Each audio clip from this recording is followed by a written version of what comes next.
open it and stick your head out and yell, I'm as mad as hell, and I'm not going to take this anymore. I don't want to abolish government. I simply want to reduce it to the size where I can drag it into the bathroom and drown in the bathtub. You bet I cut the taxes at the top. How dare you? How dare you? Go ahead, make my day. The Rick Smith Show starts now.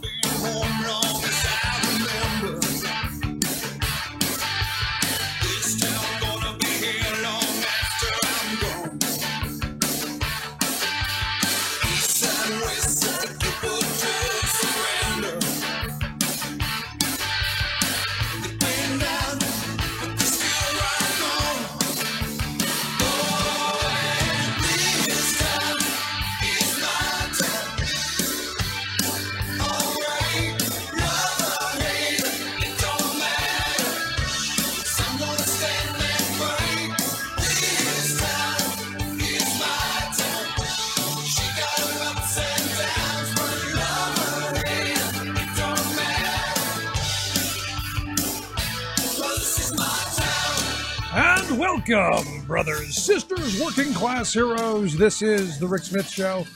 Thanks so much for being here today on the big program. Lots to get to. It's been a week. We had a fantastic time in Alaska. What an amazing trip. In fact, as I told my wife, we can never go back. It was such a good trip. Everything worked well. Everything was perfect. Morning up at 5:30 in the morning, crack of dawn, to bed at, well after 11 when the sun just barely went down. An amazing week. Sunshine the vast majority of the time. We went out planning for rain. It was just terrific. Just beautiful, incredibly pristine, beautiful place. We got to see so much that you only get to see in books usually.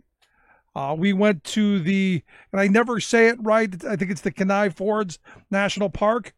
We took a couple-hour trip down to Seward, Alaska, where we got to see the Harding ice fields, and, well, we got to see it melt, which is one of those things I just, we took this 6-hour boat trip, and there's no song for that, but we took a 6-hour tour, and we went to this to watch this glacier melt right before our very eyes, and huge chunks falling off into the water. In fact, it was like we were like in a big glass with ice cubes in it. All around us were ice cubes. In fact, the people who ran the boat actually scooped up some of the ice. And hey, if it's the end of civilization at some point, you might as well make margaritas out of its ashes, which is what they did. They scooped up some of the ice and margaritas for people who wanted them. And, as I stood and I watched, I'm kind of an environmentalist. I'm not, off onto the extreme end. I'd like us to have clean air. I'd like clean water. I'd like to do smart things when we can, because there's a lot of things we should be doing, moving to some alternative energies to help, maybe, cut down on the emissions and maybe stop with some of the climate change, because right there was right in front of us. We took a hike up to where we could get to the Exit Glacier, which they tell us within a couple of years will be completely gone. And there's one picture that I tweeted out that, 1951, where I took the picture, you wouldn't have been able to take it because it was all covered in ice. And the amount that was lost was just really incredible. And it got me to thinking that, Alaska's an interesting place. While we loved our time there, it was fantastic. And, in the summer times, would love to probably live there because temperatures were perfect for me. It's an interesting state in that it's an extraction state, and that oil is a big part of their economy, and that, you're seeing the results right there in front of you as these glaciers are melting right before your very eyes. It's really a very interesting kind of situation in that, while on one hand their economy, is dependent on the oil being pulled out of the ground and other resources, the natural beauty is on its way on the other side. And we went to a couple of places where the glaciers were melting, and listened to the park ranger explain, this is part of man-made climate change. This is we're doing a big part of this. And while, yes, temperatures are cyclical and things do happen, never like this before in history have we ever seen this. And the park ranger and the people who were, giving the tour, they said, look, it's us. It's human consumption. It's what we're burning. It's what we're doing. It's what we're emitting into the atmosphere. And that part of the trip left me, really sad. And, because, we're some of the last people who are going to ever see that. And, while we were taking this trip, I could only think that, there are places in this state that no human has ever touched. And that by our actions, it could at some point, maybe not in our lifetime, it could be destroyed. And it got me thinking that, the planet will be fine. Understand, the planet will be fine. The planet will survive. It will be fine. It will be us that will not be. And that's the part that, kind of stuck with me. But here's the thing. I mean, it was just an incredible place. And, as I gave my spiel to my Teamster friends, and I want to thank Gary, Barbara, and Rich for bringing me out there, and all of the stewards and all of the people who attended the event, who were just fantastic. Because understand, Alaska's an interesting place. Most of the time when I address union groups, they're mostly, Democrats, mostly progressives, mostly the center left ish, not far out, but, somewhere, on the, hey, we want to make sure that we have the ability to collectively bargain for better wages, hours, conditions. We want to help people higher minimum wages. We want health care for folks. We want social programs that are going to help people, as opposed to the other side, which is screw you, you're on your own. But in this room, there was a mixture. And it was a very interesting crowd of people that you could have disagreements with. And I had, disagreements with some folks. And we had very good, hearty, robust conversations, which is what needs to happen all across this country. And I left Alaska feeling that maybe change is possible, maybe reaching out to the working class is possible. There was one guy who, a gun person, and I'm not going to call him a gun nut, but he was a gun person, and he immediately, at the end of the person who spoke before me, went right at her over a comment that she made on the gun issue, or actually a quote. And I was standing there watching this go on, and my mind went, if only we could get working people to hold on to union cards like this. And for that to be the issue that people are willing to really step in people's faces over. And this is what I've been saying for years. And it was part of my spiel to the group, which is, I want to see people hold on to their union cards like NRA members hold on to their NRA card from my cold, dead hand. Because that's how we feed our children. That's how we put a roof over their head. That's how we make it better tomorrow. That's how we built the most prosperous working class in the history of civilization. By having people who stuck together, stood together, and fought together. And if you look at the job numbers that came out today, not great. 157,000, not great. They were expecting 195. As I understand it, in order just to keep up with the growth of the nation, you need about 185,000 jobs every month created just to stay even. And it got me thinking that you couple that with the Bloomberg report that just came out that said wages are actually declining. So that, you hear the Trump administration saying that, the economy's never been better. I had tons of emails today from people saying, well, the reason there weren't more jobs created is there are no more jobs. There are no more people who need jobs. I got that. I'm not, you can't make that up. That everybody who wants a job now has one. There are no more people. Sorry, completely out of people. Which is ludicrous on so many levels. And if that were true, if that were even remotely true, businesses would be clamoring for an immigration policy to bring more people in. But that's neither here nor there. what we see people who are struggling to make ends meet. We're seeing stories all the time of families who are in this, the most evidently, according to the Trump administration, the most robust, biggest, bestest ever economy ever. This is the bestest economy. There's not a better economy ever in the history of civilization than we're seeing right now, which is why they want to do another tax bill, help stimulate the economy even more. Because remember, and the Republicans have told us that tax cuts stimulate job growth. If there are no more people who need jobs, why do we need to stimulate more job growth? Just kind of throwing that out there as a thought. And if I remember, economics from college from, years and years and years ago, that whole X thing, that whole supply and demand and moving along the axis, and as labor shortages happen, as there's more demand for labor than there's actual labor, that you would move rightward up the scale of wage growth, right? So the less people, the more jobs, the higher the wages for people who will take those jobs, right? And if it goes the other way to the left, if there are more jobs than people, the wages go down.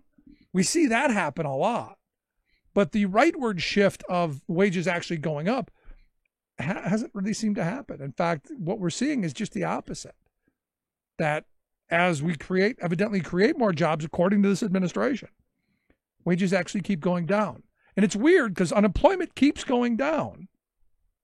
3.9%, which the last time I remember unemployment being this low, according to the numbers, was back during the Clinton years.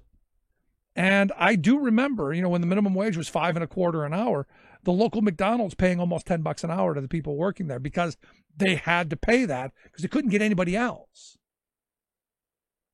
So I have to question the steaming economy. I have to question the numbers. I have to question what's going on right in front of us. And I question the need for another debt-riddled tax scheme, or basically just a giant ripoff. So I have to question all of that. And as we move forward, this is more of that has to be paid attention to. Oh, and the other thing I completely forgot, while we were gone, evidently you needed an ID to buy groceries. I did not know that. And I'm going to fight that with every bit of my soul and my being. I will not show my ID at the grocery store. I won't do it. But while we were in Alaska, we did go to where Sarah Palin lives. Went to Wasilla.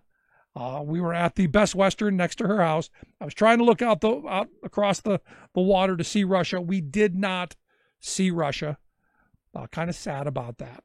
But we were in Seward, where the Iditarod trail is. It is mile 0. They go from Seward all the way up to Nome. That was interesting. We did get to see the Exit Glacier, which won't be there. We did get to see miles, just over 1,700 miles we drove in the time that we were there, of just the most beautiful, most incredible scenery that I think I've seen in my life. We went up to Denali to take a look at the mountains from afar. It was fantastic, and I'm glad I had the opportunity to do it. And again, I want to thank those folks at Teamsters Local 959 there in Anchorage for the opportunity. Going to take a quick break. When we come back, Scott Dworkin's going to be here, fill us in on some of the stuff that's been going on while we've been away, the Manafort trial, some of the insanity around that. Also, we got to get on. We're got to vote in November. It's got to get on the calendar. Going to take a quick break. Right back with Scott. Stick around. You're listening to The Rick Smith Show.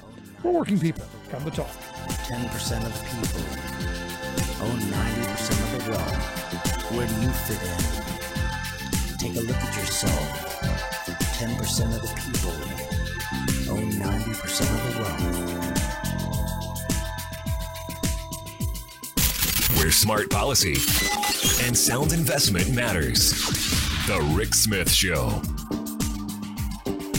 I'm Rick Smith, and this is Labor History in 2. On this day in labor history, the year was 1981. That was the day 13,000 workers in the Professional Air Traffic Controllers Organization, or PATCO, went out on strike. Highly stressed workers had been driven to nervous exhaustion by long hours, problematic technology, and brutal management. They wanted better pay and working conditions and a 32-hour work week. PATCO workers had proven that militancy bred victories throughout the 1970s. But public sector employers went on the offensive as the decade drew to a close. By the time Ronald Reagan was elected to office, automation, deregulation, and inflation had taken its toll. As Joseph McCartin details in his book Collision Course, controllers found new technology unreliable. They experienced, on average, a computer outage a day in critical moments of takeoffs and landings. As well, the Airline Deregulation Act and the Civil Service Reform Act became law in October 1978, serving to restrict union rights and worsen working conditions. By the late 1970s, inflation had tripled. Federal workers, unlike those in the private sector, lacked any COLA protections. Emboldened by their skill level, solidarity, and previous victories, the controllers walked. Invoking Taft-Hartley, President Reagan issued a 48-hour back-to-work ultimatum. In a historic move, he fired the strikers, jailed their leaders, and forced costly injunctions that spelled doom for the union and the labor movement. Many labor activists had hoped the Teamsters and machinists would walk out in support. Instead, the strike was a pivotal moment for labor. It ushered in an era of unprecedented attacks not seen since the 1930s. As Robert Weir notes, PATCO's defeat touched off a new wave of downsizing, decertification, and concession strikes. The labor movement continues to suffer its impact today.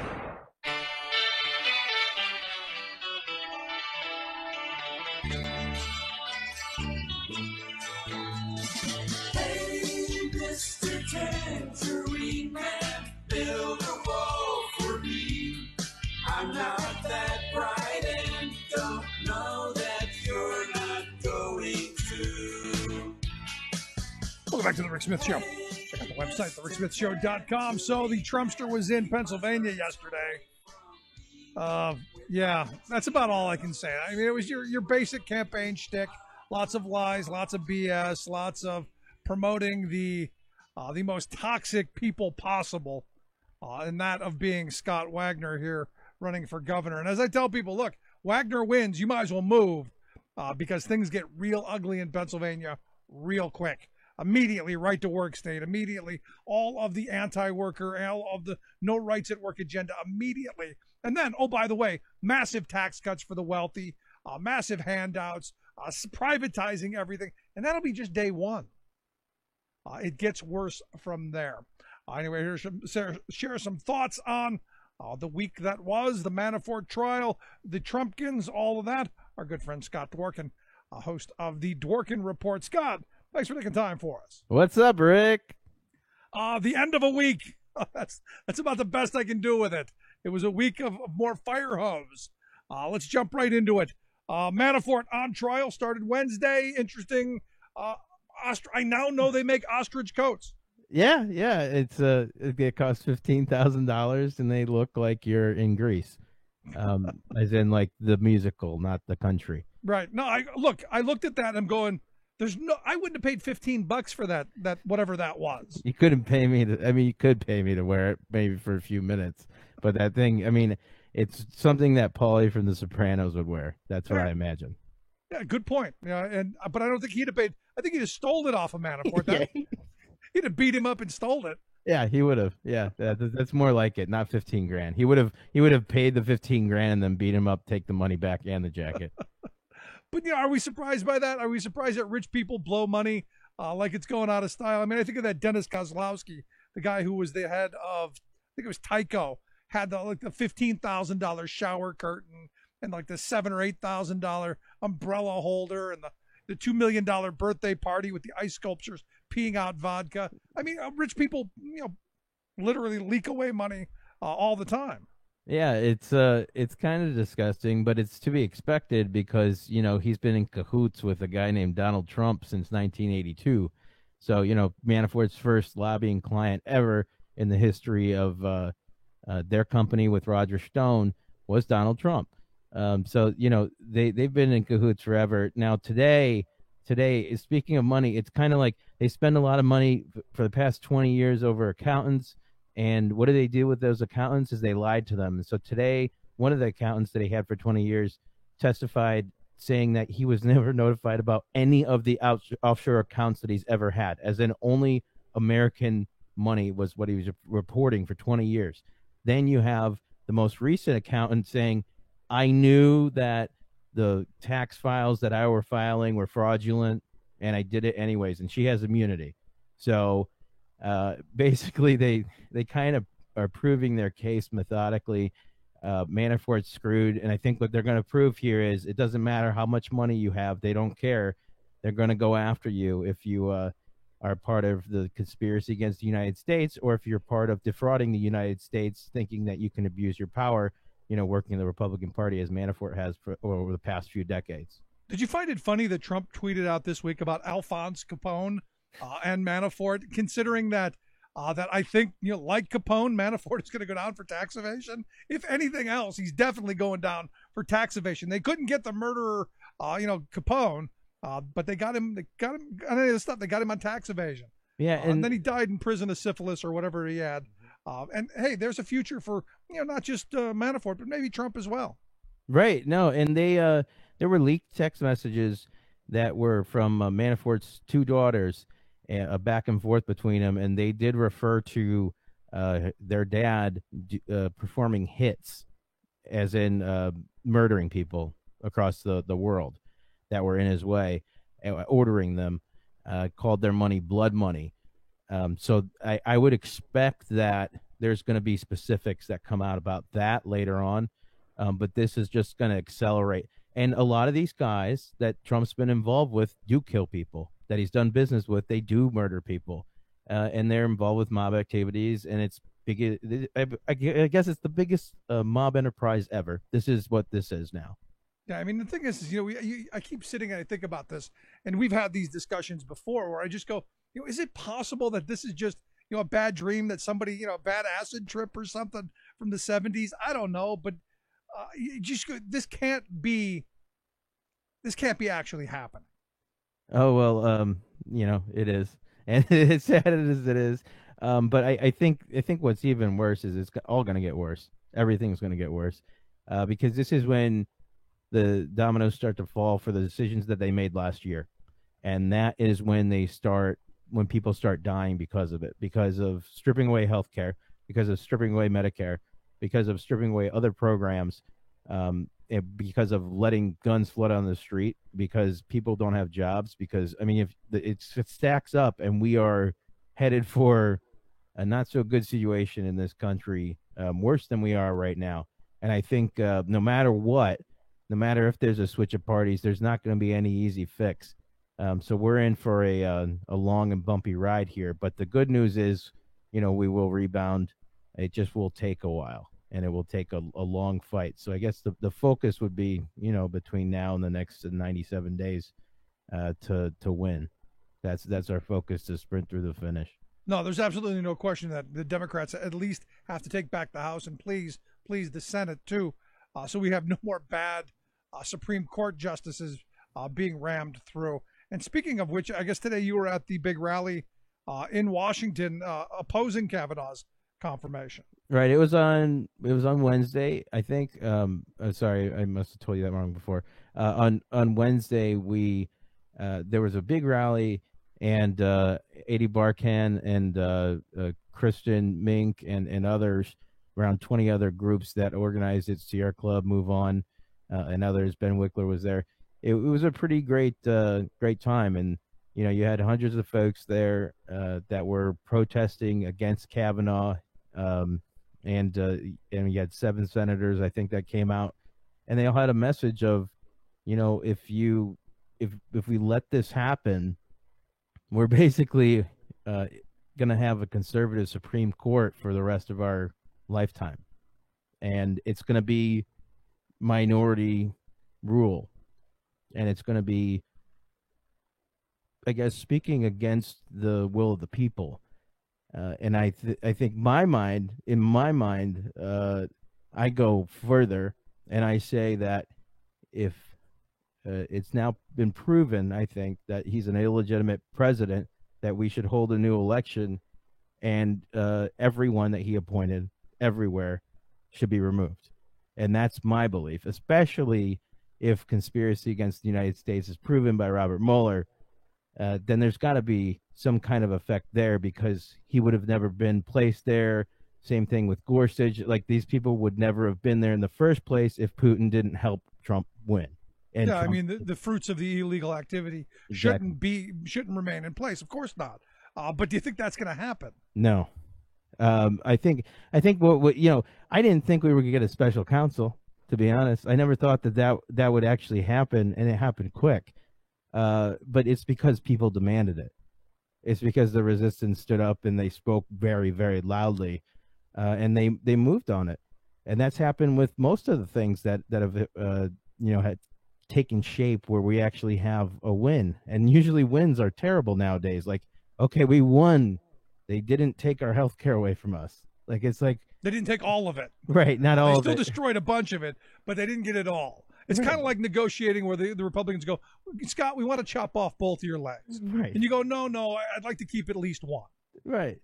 Yeah, it's negotiating with terrorists. I mean, that's my view, because you don't know if you're willing to negotiate using humanity, then you are an evil human being, a monster.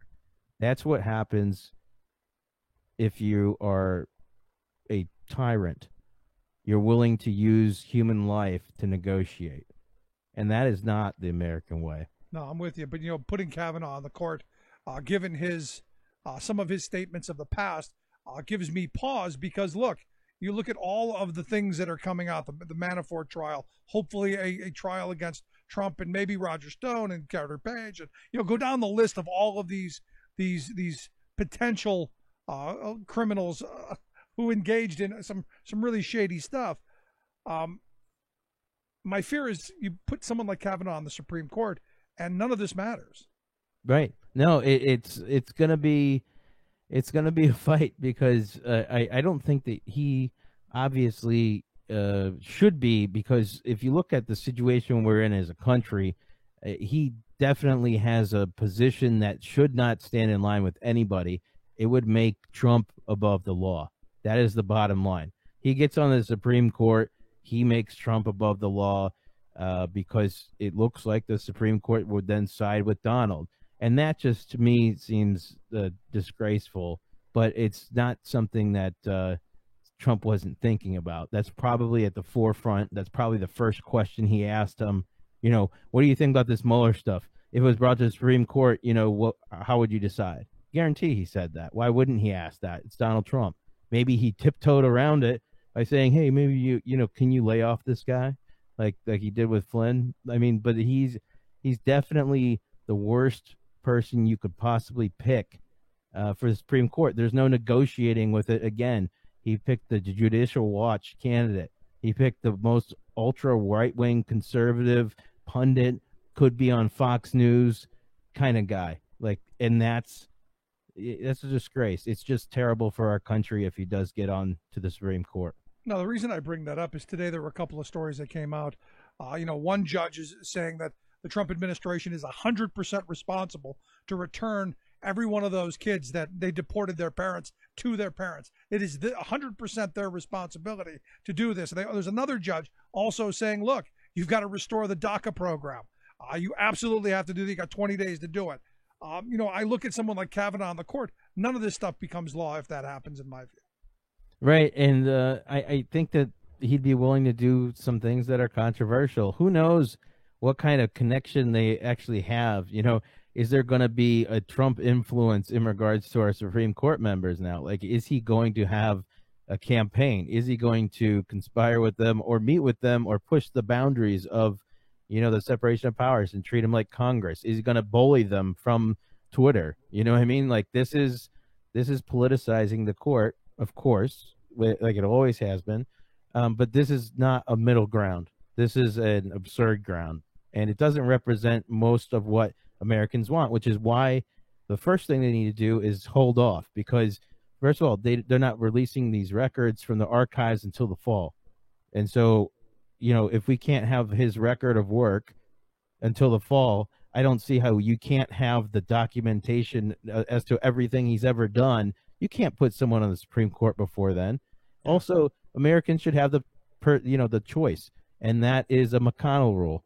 And so I hope he holds to his own rule, which he definitely has just said that he doesn't care about that rule. That's before.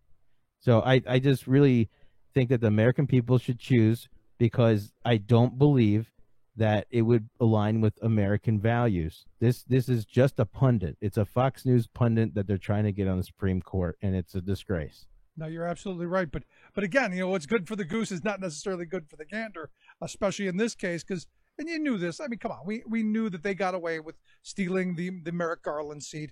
We knew that they were never going to hold to that as a policy. And this, again, is another reason why I'm hoping that people are paying attention to all of this.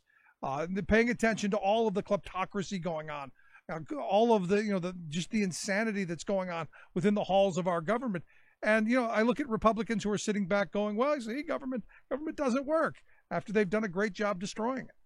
Right. No, it gets disheartening at sometimes, because, you go in, for example, after the rally, we went into the halls of Congress, we went into the Senate office buildings, and we were going to different offices, and there were a lot of doors that started to shut. And these are doors that are meant for the public to walk in and try and meet with the senator or their staff. And, there were definitely, 400 people around there. And eventually, police arrested 70 plus people. And they were peacefully protesting all day. They weren't even squatting. It was just that they were there.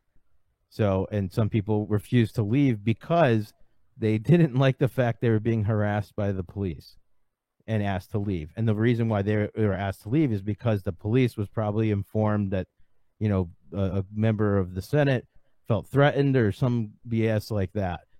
And that's just not true, but I think that's how they painted it. But they were scared in regards to the fact that it would be bad PR. So most of the senators hid.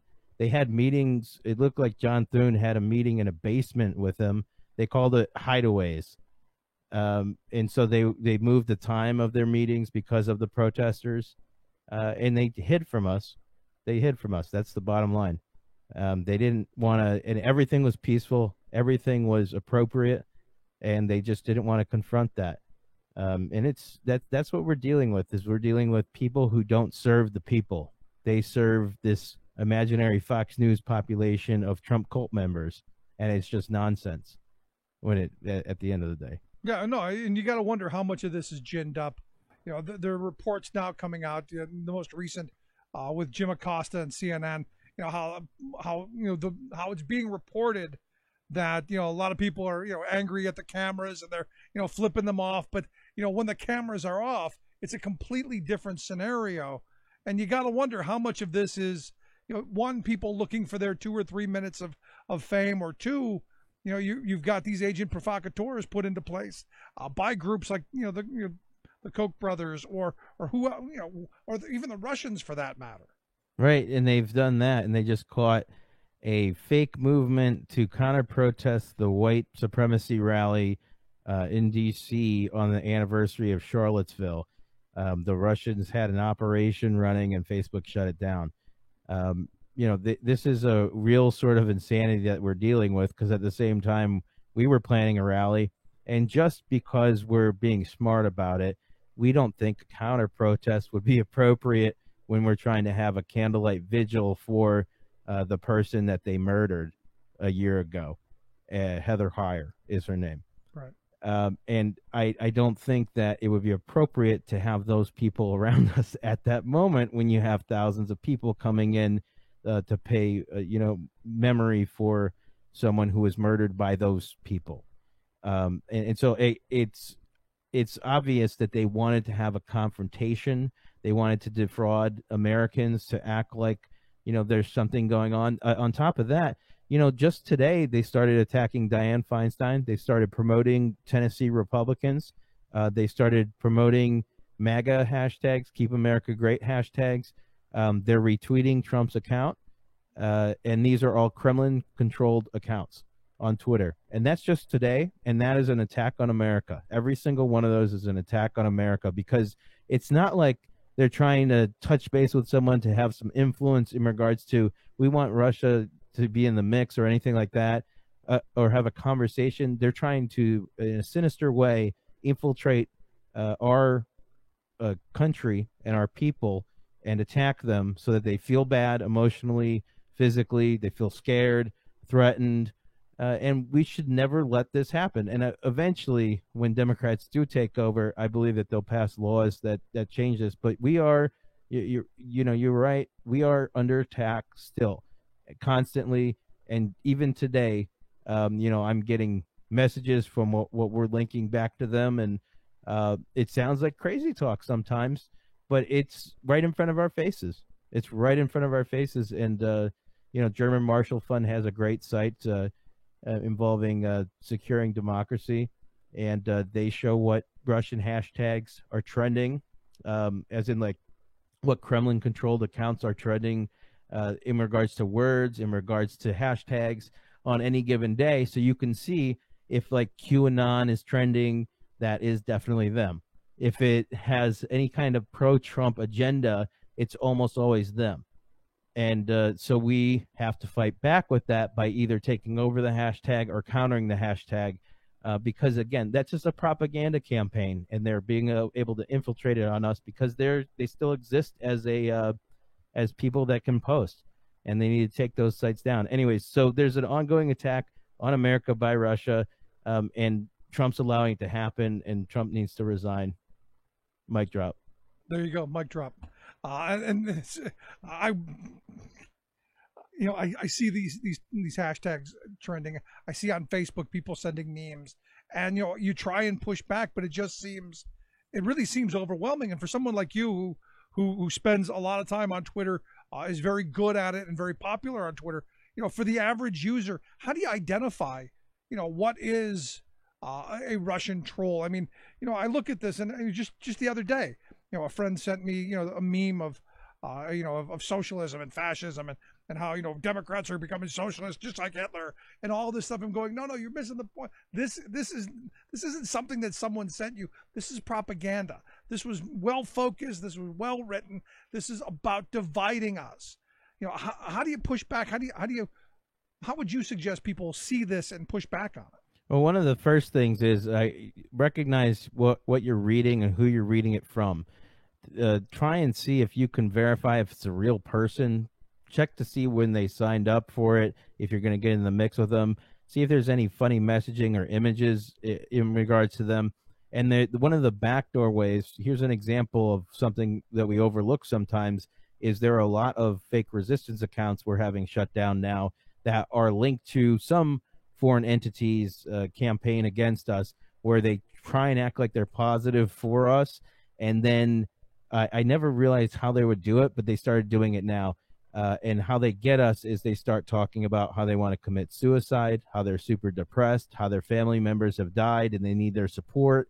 And then they start to individually harass those people who touch base with them, or also push on them that they're really scared and try to emotionally drown them along those lines. Real people that are Americans that are targeted specifically with it, as if they're resistance accounts. So they do as much as they can to trick us. You know what I mean? So you've just got to be aware of what you're doing online, what you're reading online, and realize that everything that happens online can affect your real life.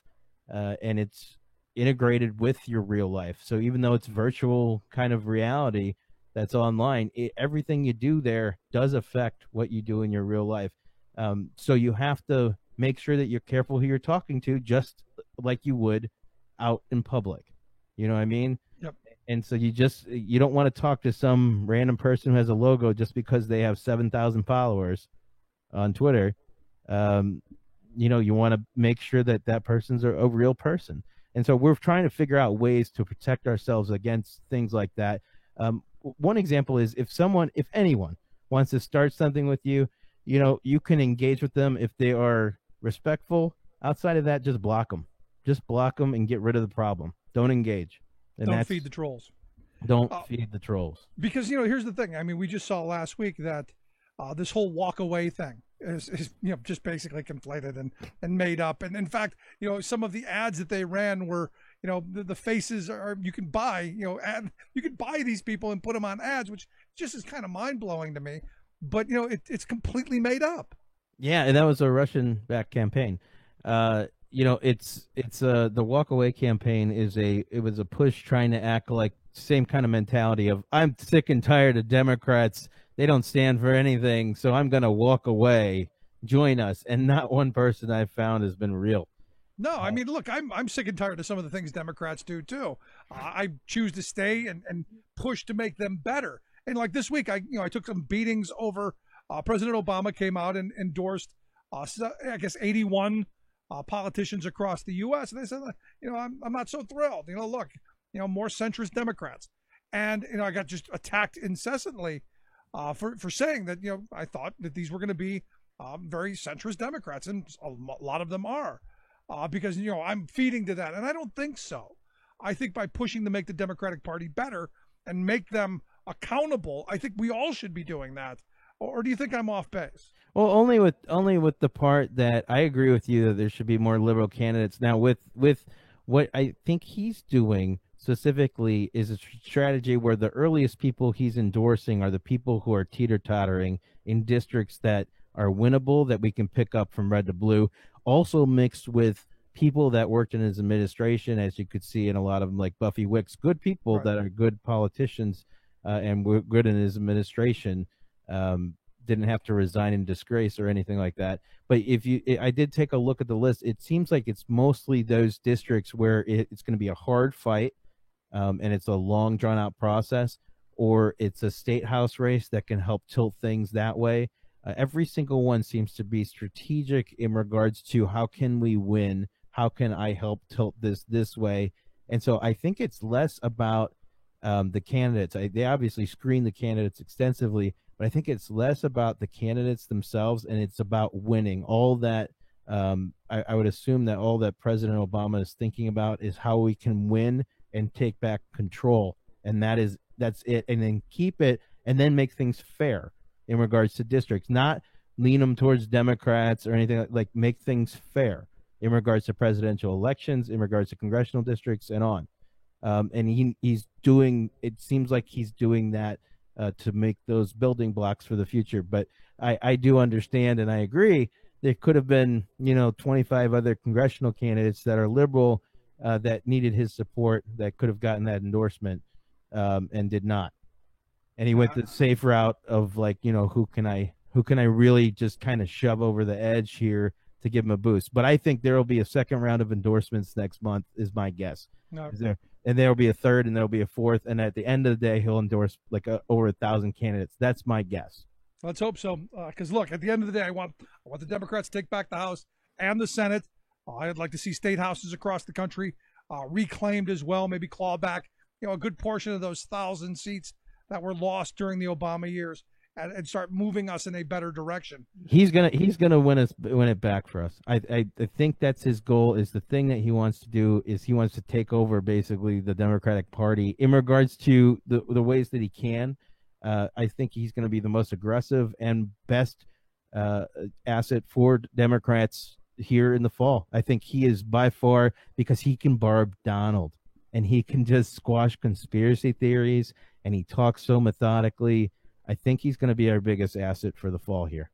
I hope you're right. Because at the end of it, I've been saying this for a while. We don't take back at least one chamber of Congress this election cycle. There might not be anything left for 2020, and I don't think I'm being hyperbolic.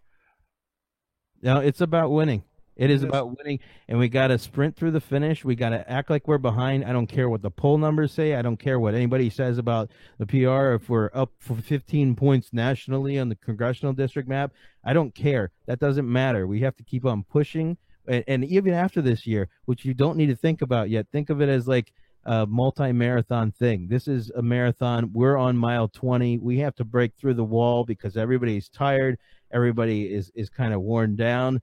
And as we refresh here and do our final push, We just have to remember that our country is on the line, and it's going to make things much harder if we don't win back the House or the Senate in November. It doesn't make things impossible because we'll have 2020, but we desperately will be saving Americans' lives if we win back either the House or the Senate in November. And that is a clear-cut thing. Not only saving people's lives, these kids will be freed from these cages. These families won't ever be separated again while Dems are in power. I mean, the decisions are going to be really clear. And then resetting some of the stuff that we can, especially with subpoena power. I mean, that's going to be one of the biggest things, is investigatory power, checks and balances, making sure that he's actually accountable for everything he's doing in the White House, make sure they subpoena any records to see if they were calling people in the Senate and the House to close down investigations like they were, to end hearings like the Nunes did for Yates and Clapper. We had to wait another month because of that. And that affected the timing of the special counsel appointment. And so every single thing that's ever happened in this country, especially in the past 2 years, the change that we have in fighting back has been the people speaking up, getting organized, and pushing back. And as long as we do that bigger and harder and better than we ever have before between now and November, through the finish, every single day in every single way, if we do that, we might win. With you, make sure you're registered to vote. Make sure you got it on the calendar, November 6th. Make sure you, even if you get to take the day off, make sure you get to vote. Scott, I appreciate the time, the thoughts, great stuff as always. Look forward to talking again real soon. Onward And upward, my friend. Our good friend Scott Dworkin. Check out his podcast, The Dworkin Report. Always available. Good stuff. Gonna take a quick break. Right back. Stick around. You're listening to The Rick Smith Show. We're working people. Come to talk. A weapon solidarity to feel so cold. The list goes on and on. With every year that passes, 60,000 more gone. Oh, it's a war on the workers. War on the workers. Oh, it's a war on the workers. War on the workers. Oh, it's a war on the workers. And it's time we started calling the shots. From UN headquarters in New York, I'm Luke Vargas with your World in 2 minutes. Secretary of State Mike Pompeo is in Malaysia this week for meetings with the country's new Prime Minister Mahathir Mohamad. U.S. officials say one item atop the agenda is foreign investment.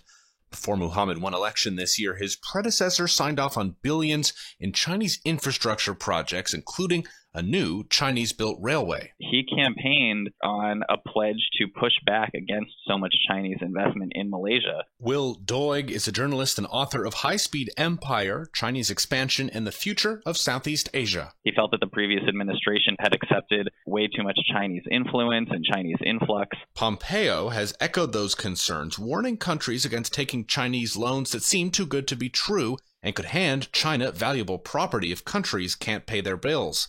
Mohamad is now reviewing Chinese infrastructure projects in Malaysia, saying he's wary about China sourcing its own labor and leaving behind little for Malaysia other than the infrastructure itself.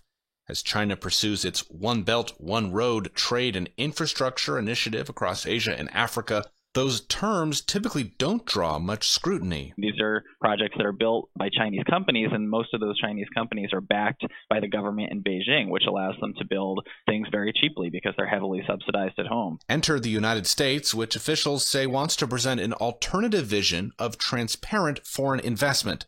Despite some talk of the U.S. joining other Asian democracies in major infrastructure spending, that's an unlikely proposition. We're in that awkward middle where we don't build really cheap like China does, but we also don't build, for instance, high-speed rail.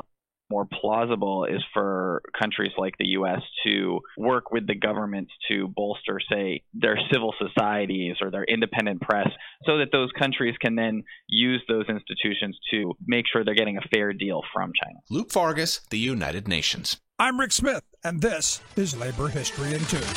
On this day in labor history, the year was 1821.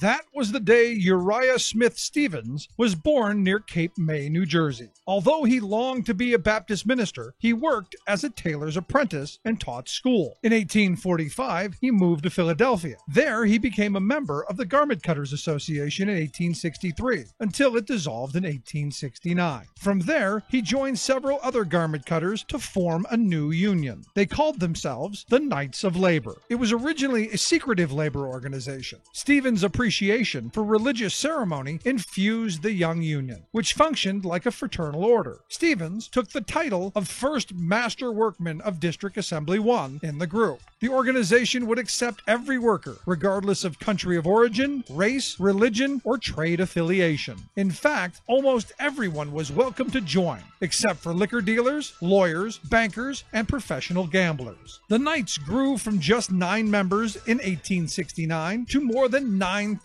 by 1878. That year, Stevens became the Grand Master Workman, the top position in the organization. He soon resigned that position to become more involved in politics, but his organization continued to grow. It became the first national union to effectively organize across job types. In the 1880s, the union left behind its secrecy and became involved in the fight for the 8-hour workday. When the Haymarket tragedy occurred in Chicago, the Knights of Labor were caught up in the public backlash against organized labor. Although the group had no direct ties to Haymarket, its numbers plummeted. But the spirit of broad-scale worker organizing would live on in the United States, with organizing efforts such as the IWW and the CIO.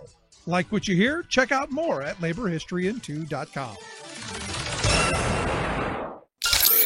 Waving the flag of freedom for people, not corporations. Rick Smith.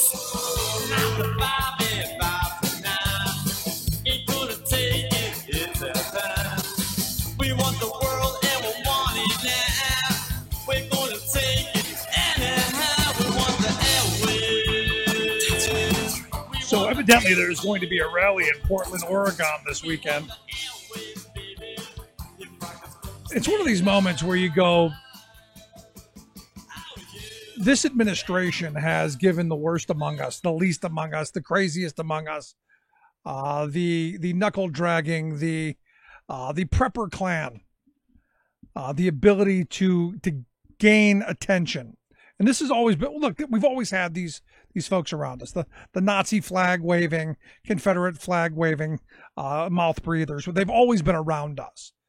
But we've always just kind of, go ahead, go hide in the woods, go do what you have to do, and we'll ignore you, and do your thing, but leave everybody else alone. This administration has emboldened them to come out into the streets and actively try and recruit other people. And look, we're a year out from the tragedies in Charlottesville, and these groups just seem to be getting more attention. Evidently, this weekend there is going to be a Unite the Right rally event, where you're going to have more of these. I don't know what else to call them.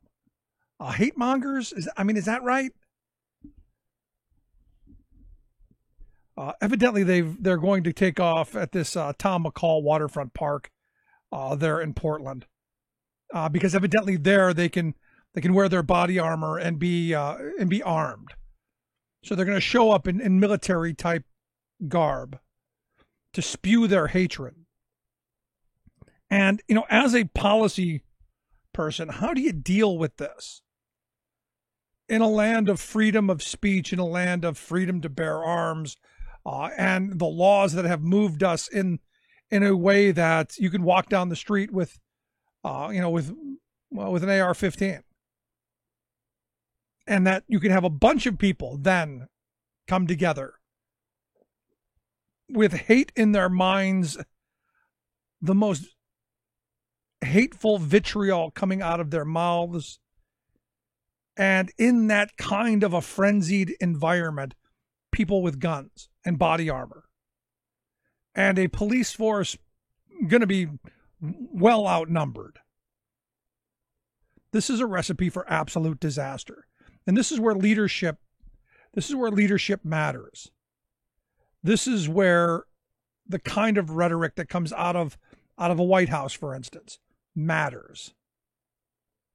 Now, evidently, there was a rally back on June 30th in Portland that the city had, they'd ruled it a riot. Evidently, the Patriot Prayer and Proud Boys members had gotten out of hand. And I'm going, really? Prayer and Proud Boy group? Really? And that's got to mean something in Crazy Land. I just don't know what it is. These moments right now are scary times, especially if you're a minority in this country. And, while we were in Alaska, it didn't dawn on me that hatred is everywhere. And I know this. But while we were in Alaska, while people in this country, they hate the immigrants coming from the South. Same kind of thing in Alaska. I had 5 or 6 people, doing some serious hating on the indigenous people, on the natives there, who were, visibly homeless, who were visibly begging on the street corners, who were visibly, there and visibly struggling.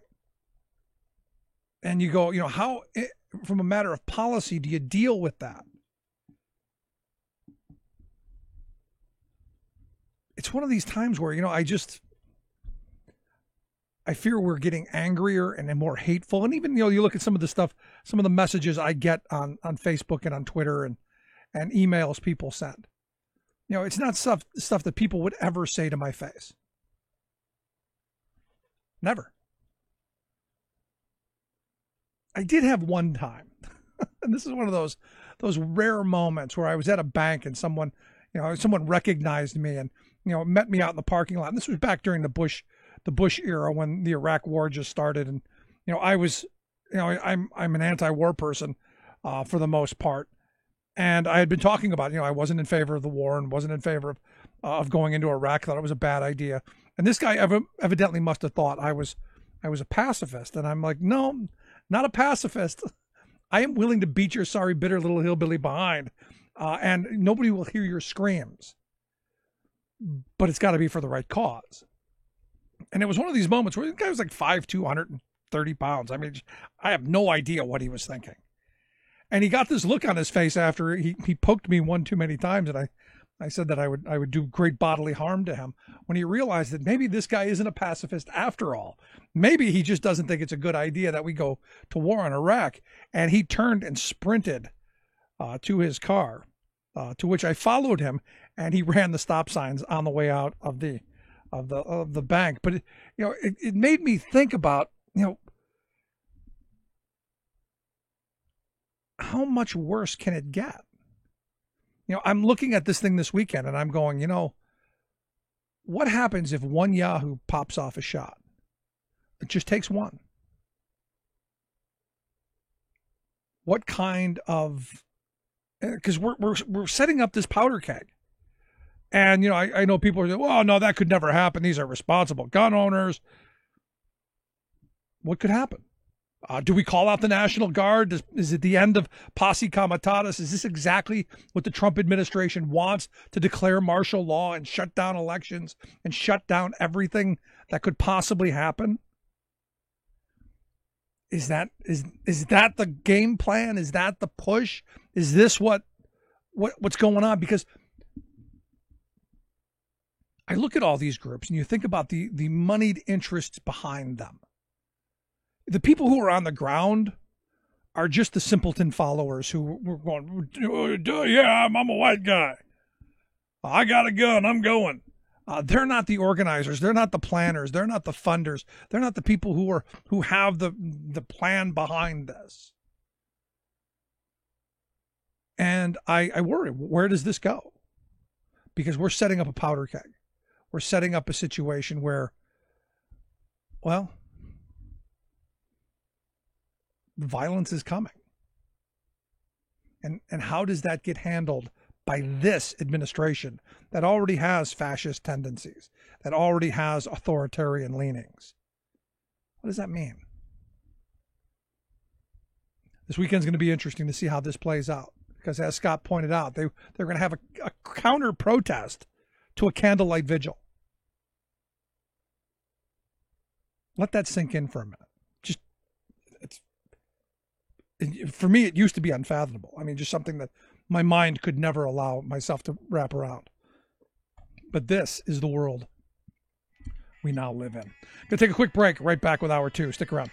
You're listening to the Rick Smith Show. We're working people have the talk.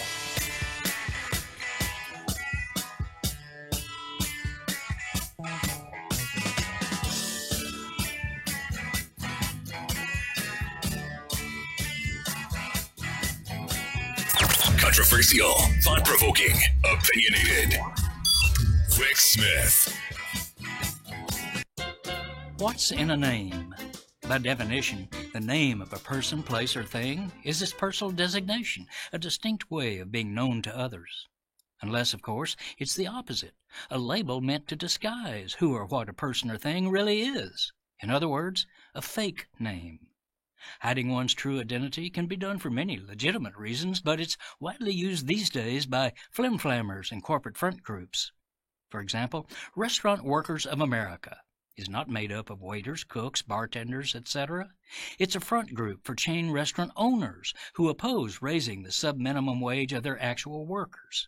Such AstroTurf citizen groups often hide behind patriotic-sounding names like Americans for Prosperity, to run massive campaigns of deceit to benefit the corporate sponsors at the expense of the public interest. And now, from out west comes a brand spanking new group, Cowboys for Liberty. What a positive moniker. Cowboys are seen as down-to-earth, straight shooters, and America is all about liberty. But wait, is this just a front for corporations wanting to grab our public lands? Au contraire, as the old cowhands say. It's an audacious, fun-loving network of hell-raising climate change activists who are out to expose, shame, and defeat the corporate-serving profiteers behind the climate denier industry. They chose the cowboy image both to symbolize the true West ethic of defending Mother Nature and as a spoof of the Orwellian perversion of language by dishonest corporate powers. This is Jim Hightower saying, but Cowboys for Liberty is more than a name. It's a public campaign to unveil the shameful, avaricious individuals who are behind climate change pollution, putting their personal wealth and political advancement above the well-being of all other earthlings. Join the campaign at www.whydeny.org. Hightower's commentaries are brought to you by the Hightower Lowdown, the monthly newsletter with Hightower's take on what Wall Street and Washington are up to. For information, visit hightowerlowdown.org. In the end, you'll still be you. One that's done all the things you set out to do. Stand, there's a cross for you to bear. Things to go through if you aren't going anywhere. Yeah, stand. Stand up, speak out, step forward. This kind of hate, this kind of anger, there's a small group of people pushing this stuff. And I saw this report from Laramie, Wyoming, where evidently at one of the parks in Wyoming, someone swapped the American flag for the Nazi flag. This is what people are doing, man. This is what these handful of crazies are doing across this country. And I like I said, I worry about what happens in Portland. Anyway, here to share some thoughts on what's happened, some of the top stories of the week, our good friend and special reporter from Raw Stories, Sarah Burris. Sarah, thanks for taking time for us. Hey, Rick, how are you? I'm good. I'm back. It was a fabulous week in Alaska.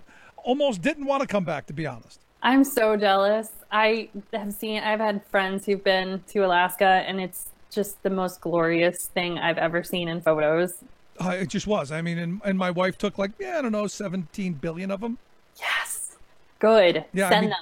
Every second of our time there, every one of the 1,700 miles that we drove, I'm sure is well documented. That's awesome. Yeah, we went to Denali, we went down to Seward. We were all over the place.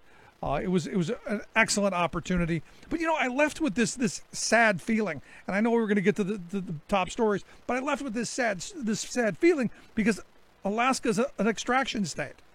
So on one hand, you've got, we're piping all this oil out of there. On the other hand, you look at these glaciers that are melting right before our very eyes.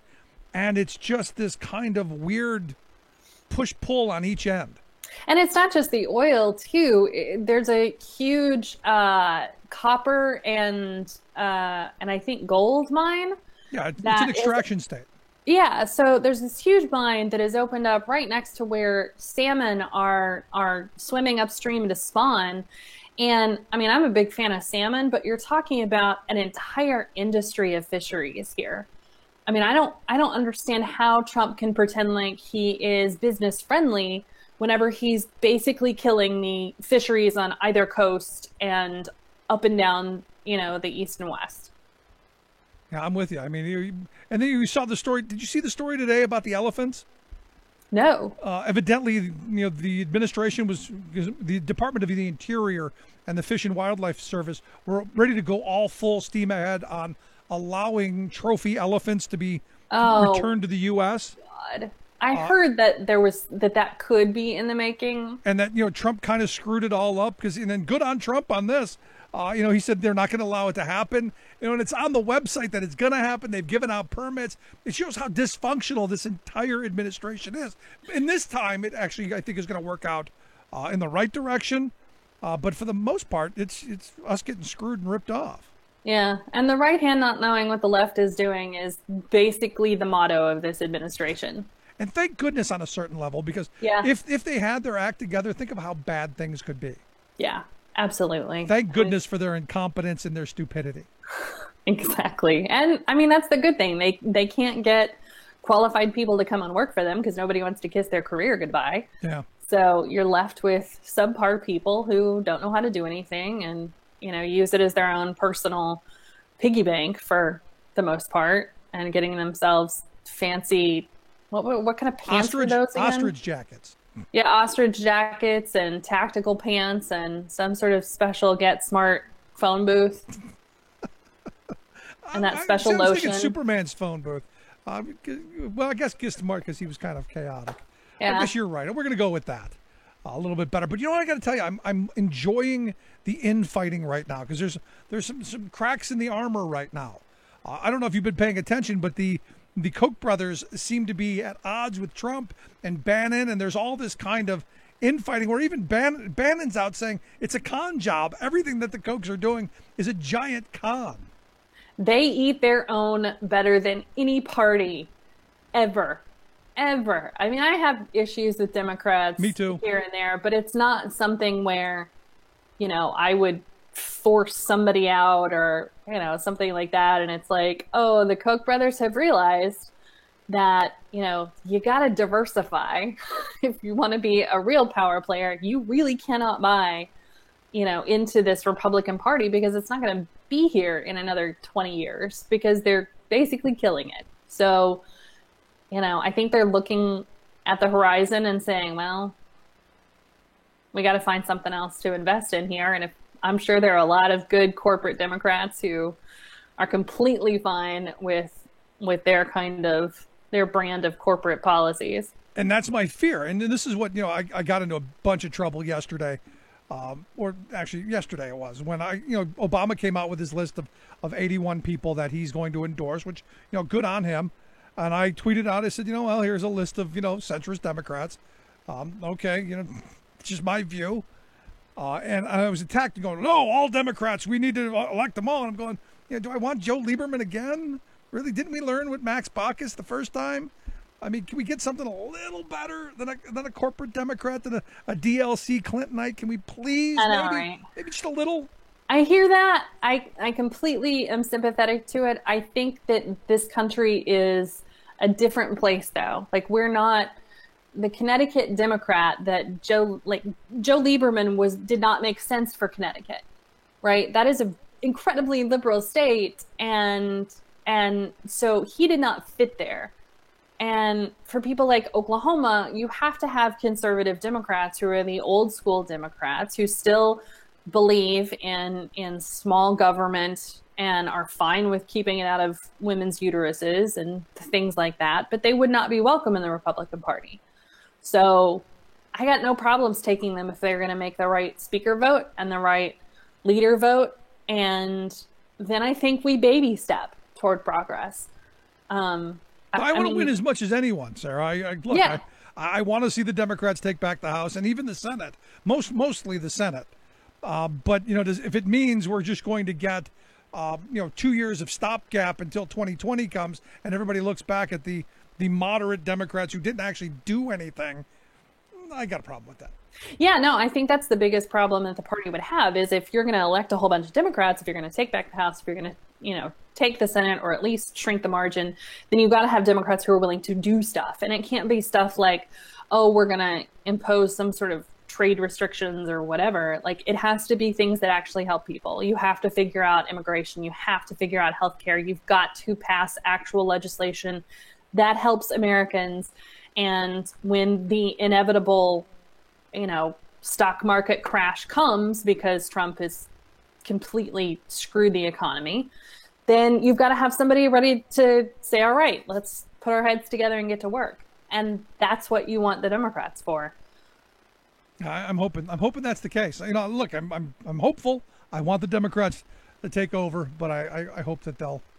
Donald Trump, interestingly enough, there was a story this week. Donald Trump wants the Democrats to take over too. And he says that the reason is that he doesn't have anybody to fight with. Like, he can't blame the Democrats. Like, that's not sinking into voters' minds. This idea that, oh, it's the Democrats' fault. No, we're not in power. You have the House, you have the Senate, you have most of the judges, and now you've got the presidency. So why can't you get anything done? And it's they are getting stuff done. They're robbing us blind. True. But look at the tax bill, and I understand there's another bad tax bill coming very soon. But when it comes to things like immigration or overturning, getting rid of the Affordable Care Act and, all of those things, those are things that they can't accomplish. They can't get done. And they can get these little bitty things where, they'll make a deal with all of the Republicans and get some sort of tax cut to the wealthy, all passed and whatever. But, in the end, they can't get legislation passed that really does help Americans. No, you're absolutely right. Americans who are they can't do anything, it seems. Yeah. And thank goodness for their dysfunction, really. Yeah. I was hoping they would be this dysfunctional. My fear was that they would be a well-oiled machine and the Koch brothers had real control over the party, which I'm thrilled to see Trump destroying by saying he doesn't know anybody who takes Koch money, which is mind-blowing. I think it's because he probably doesn't pay attention. Like, I don't see Trump thumbing through FEC documents for fun. That gets in the way of his executive time. So, I think there are a lot of Republicans that he doesn't think about, and they get plenty of money. There's also the whole idea that they spend an absurd amount of money in soft money doing all kinds of independent expenditures all over the country. So again, Trump doesn't know what he's talking about, and I'm sure he's shaken the hand of many Koch-endorsed candidates. No, I'm sure he's doing more than that, as is the Republican Party. Yeah. And speaking of more than that, did you see that Mueller's team interviewed the Manhattan Madam? Yes. Which you just wonder if they did that for just for fun. Right. But the fact that, that's the weird thing about Roger Stone. I always thought he was gay, but he may be. Maybe she's got, she's got workers that go both ways. That's true. Maybe.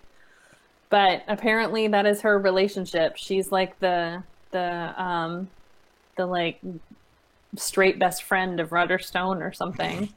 Like, this is some sort of Will and Grace deal, but really, it's really weird old. Because you think about Trump's mentor, Roy Cohn, who was a gay guy who hated gays, was a Jew who hated Jews.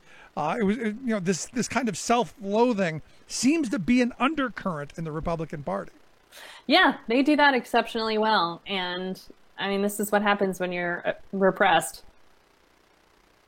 Yeah, it's just crazy. Now, Carl Bernstein made an interesting observation and blamed the Republicans for enabling this whole Trump-Russia investigation, which he says is worse than Watergate, to just become completely unhinged.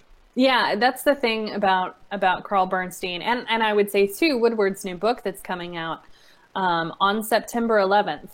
I don't know if anybody else noticed that. I mean, everybody was talking about, oh, we have this new Woodward book coming out. It's coming out on September 11th. That's a Tuesday. Who releases a book on a Tuesday? Like, you have to wonder if this is something that is purposeful. And so I'm curious to see what he thinks, but he and Bernstein know better than anybody about Watergate. They know all of the ins and outs. They know all of the research and all of the information. And Bernstein said, you know, the people who took down Nixon were Republicans. They were members of his own party. And they did it because they had a higher calling. They had a commitment to the country. They had a commitment to uphold the Constitution. And you don't see that today. And that is a crisis for this country. That is the thing that Bernstein, you know, alluded to, but I'll take it even further. This is something that's really scary, that, you know, they've decided that they don't put the Constitution first anymore. They don't put laws first anymore. They put party ahead of country. Yeah, I think we've been saying that from the beginning, though, and I think we've known that this is not your grandfather's Republican Party. This is not the party of Eisenhower or Lincoln or even Reagan, for that matter. And I think we've seen it. Like, people who are in politics, people who do this all the time, we know it, but this is really egregious. You know, this is up in the faces of people who don't pay attention to politics, who are watching this thinking, holy crap. Yeah, I mean, it's crazy. I mean, but you know, you got some who are throwing little bits out there. I look at the senator from Oklahoma, who I don't like even a little bit. I mean, even just looking at him makes me go, this is somebody I truly... Skeletor. Well, even worse. You know, but this James Langford, who, you know, evidently, you know, went after Trump for ignoring the Russian hackers. Here's the thing about James Langford. He's the real deal. Like, he is not playing a role in being a conservative Christian who believes in doing the right thing. Like, he legit believes in doing the right thing. And that is the scariest thing for the Republican Party, because they can't count on him for anything. Right. He did some environmental stuff, which was completely contrary to what the oil industry wants, which is who runs Oklahoma. You know, he did some stuff with some super liberal California Democrat. And now he's got, you know, a very real fear, like many Americans have, that we're basically leaving the door unlocked whenever it comes to cyber terrorism. And so he and Amy Klobuchar from Minnesota are stepping up and trying to pass a bill that will mandate that we send some cash to the states to secure the elections for 2018, because they recognize it's important. So you've even got somebody like Langford saying, look, you know, this hacking is happening, right? Yeah. And he acknowledged that the White House completely ignored it, you know, and continues to ignore it. So what's interesting to me is you get either the ignorant or the willfully ignorant, or just the ones who know that this is all gone on and want to deny just because it's their team, who are saying, no, this is all hysterical. It's all hysteria. None of this stuff happened. You're just making stuff up, Sarah. It didn't exist. You know, no trolls changed my vote. It was those kids at the pizza parlor, you know? Yeah. The 400-pound guy in his basement in New Jersey. And it's interesting because it's not just about changing the vote, too. I mean, it's definitely, there's a concern about hacking into electronic voting machines, but there's been that concern since, 2004? We've had that worry. And over again, we've had, you know, computer scientists from Caltech who looked at voting machines, showed you how to hack them, can explain how to do it. What did we think? The Russians wouldn't figure it out? Come on. Yeah, especially if there are videos showing you how to do it. Yeah. Look, the first time I voted on one of these electronic boxes with no paper trail was the first time I said, you know what? this is destroying the sanctity of the ballot box. This is the end of trustworthy elections, because it doesn't matter if they're hack proof or not. You're always going to believe that it is, because look, anything that is hooked up, anything that's web accessible, any machine can be gotten into.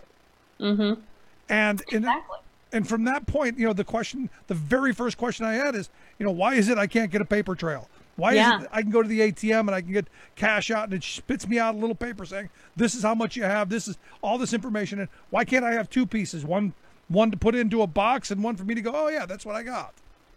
I feel lucky in Oklahoma. They give you an option if you wanted to vote via paper ballot or via machine. I have always refused to vote on a machine. Good for you. And I mean, if it means that I have to vote by mail, I have to vote early, I have to go to the county seat, I have to go to the election board, whatever I need to do to make sure that I can vote on a piece of paper and fill in my little bubble, that's what I'm going to do. And I think, as I recall, most states give you that option. They're supposed to give you a paper ballot as an option, have them on hand. A lot of times they end up being provisional ballots, and many times those provisional ballots don't get counted unless there is a recount or the election's very close. And it really comes down to the state on a lot of this stuff. And that's the other part of this, is why is there not some kind of uniform way that we do elections?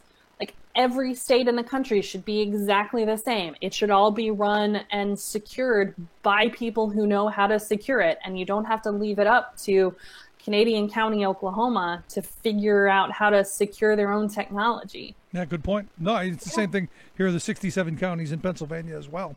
We don't have the money. No, I mean, it's amazing to me. I want to move on because I gotta ask you another question. What's taking Mueller so long to charge Trump with obstruction?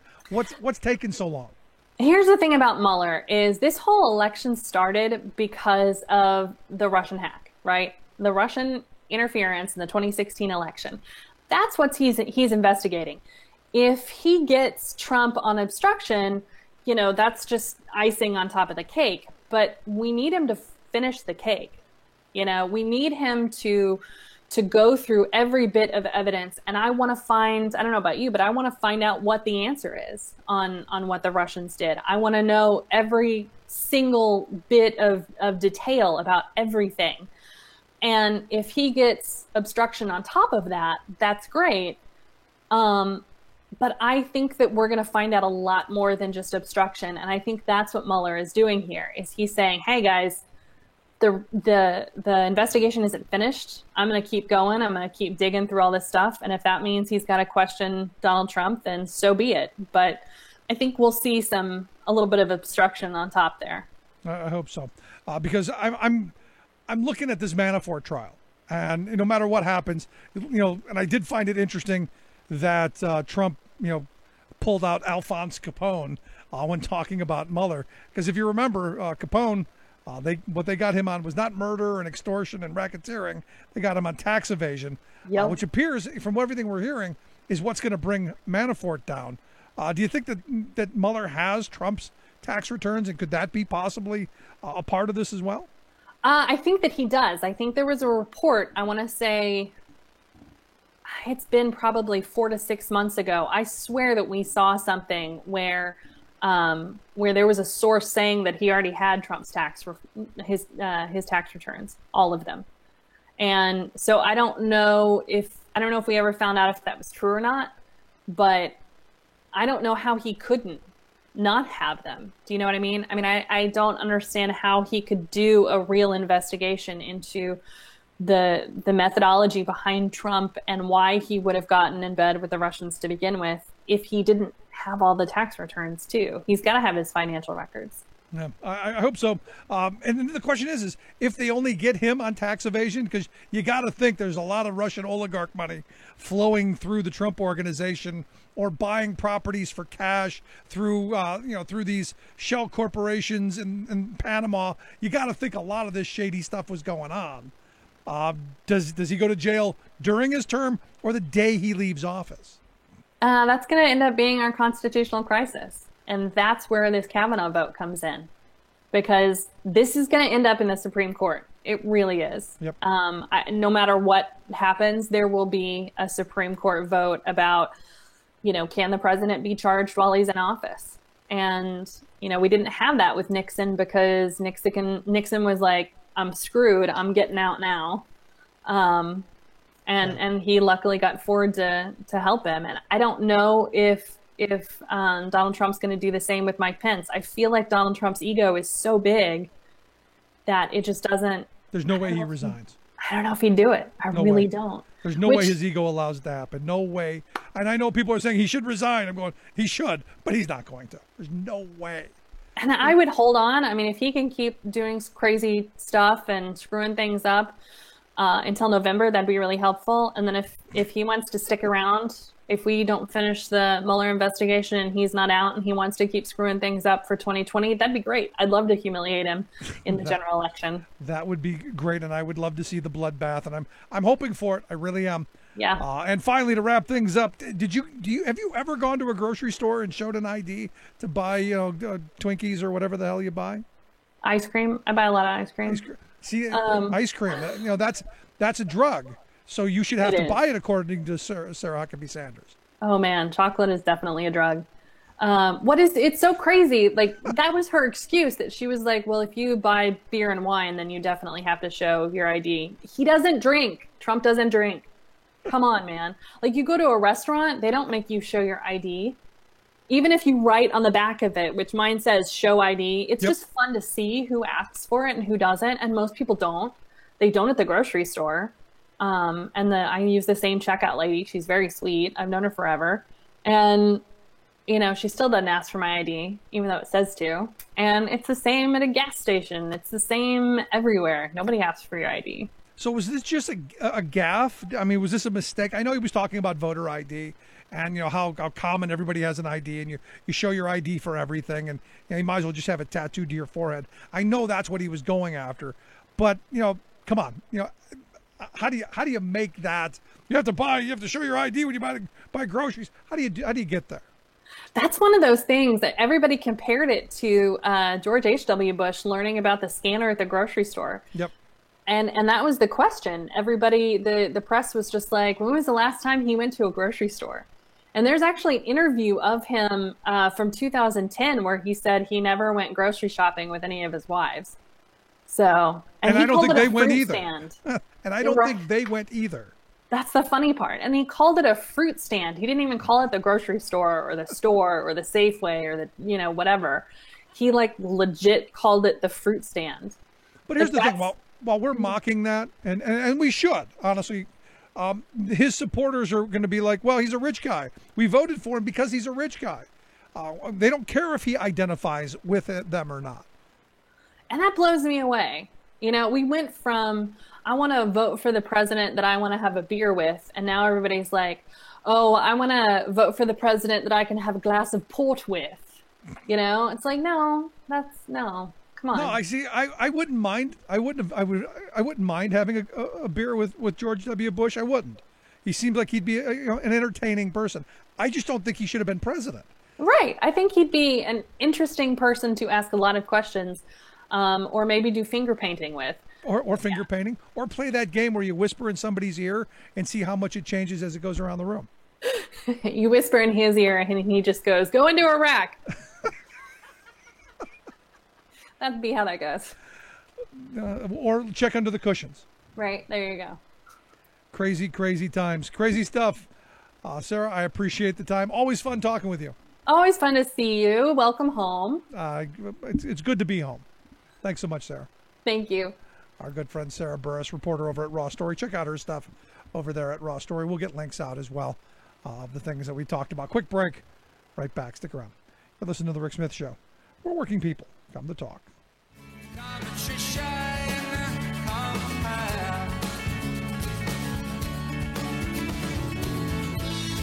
This is why we fight, why we lie awake. This is why we fight.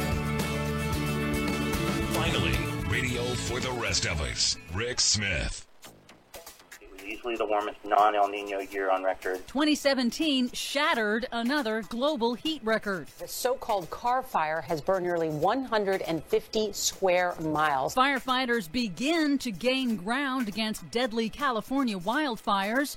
Global heat wave continues to rage across northern hemisphere. Plus, 21 kids across the nation are seeking to end the use of fossil fuels, contributing to global warming, and they want to hold the federal government accountable for it. U.S. Supreme Court rules that climate kids will have their day in court. All of those rulings and more straight ahead. From BradBlog.com, I'm Brad Friedman. And I'm Desi Doyen. Stand by for 6 minutes of independent green news, politics, analysis, and snarky comment. We have to keep the icebergs from melting. My solution, we give every iceberg a desk job, right? Because American offices always have the air conditioning on way too high. Nothing can melt in there. Not this office. It's sweltering here. This is your Green News Report. Even the iceberg would be like, oh, does anyone have a jacket I can borrow, please?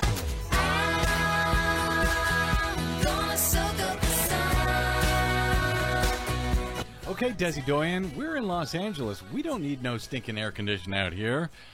Or at least that used to be the case. Yep, it's a little bit too hot for my tastes, Yep. but the rest of the world is getting warmer too. 2017 has now gone down in the record books as the third warmest year ever recorded globally. That's according to the massive annual State of the Climate report released on Wednesday by the National Oceanic and Atmospheric Administration and the American Meteorological Society. According to NOAA climate scientist Deke Arndt in a press call, what is remarkable is that 2017 came in as the third warmest year without an El Nino to boost global temperatures. It was easily the warmest non-El Nino year on record. And the last 4 years, 14, 15, 16, and 17, are the four warmest years on record and substantially warmer than the previous. It's kind of establishing a new neighborhood in terms of global temperature, and 2017 reinforced that. So in years that didn't include an El Nino, 2017 was by far the warmest. Yes. And NOAA also found that greenhouse gases in the atmosphere in 2017 reached the highest levels ever recorded. Ocean temperatures were the highest on record, and rising sea levels also hit a new high. NOAA oceanographer Gregory Johnson warned that higher sea levels are now baked in, even if humanity stopped releasing greenhouse gases today. I sort of think of the oceans like a freight train. And that freight train is now moving, and actually it will continue to move. So if we were to freeze greenhouse gases at the level they are today, the oceans would continue to warm and seas continue to rise for centuries to millennia because of the majestic timescale of the ocean circulation. Not good. Nope, not good at all. And so far, 2018 is on track to be the fourth hottest year on record. And the impacts of global warming continue to pile up. In Northern California, firefighters are gaining ground on the Carr Fire near the city of Redding. It now ranks as the seventh most destructive fire in California state history, burning more than 150 square miles. It's also just one of 17 major fires burning in the state that combined have destroyed more than 1,000 homes and killed at least 8 people. New blazes are erupting elsewhere in California and across the western U.S. amid a sustained heat wave and high winds. And it should be noted, we're not even anywhere close to the peak of fire season. That doesn't happen until usually late September or October. Yeah, but you know, fire season in California is pretty much year-round now. It is now, yep. But some good news, Oregon's state Supreme Court has handed a major victory to Portland, upholding a city ordinance that restricts fossil fuel infrastructure, one of the strongest measures in the nation. The ordinance limits the size and number of fossil fuel export terminals and storage facilities within city limits in order to reduce the impacts of air and water pollution. Business groups sued to block the ordinance, but the court affirmed Portland's constitutional right to limit and even prohibit new fossil fuel infrastructure. Well done, Portland. Finally, the United States Supreme Court this week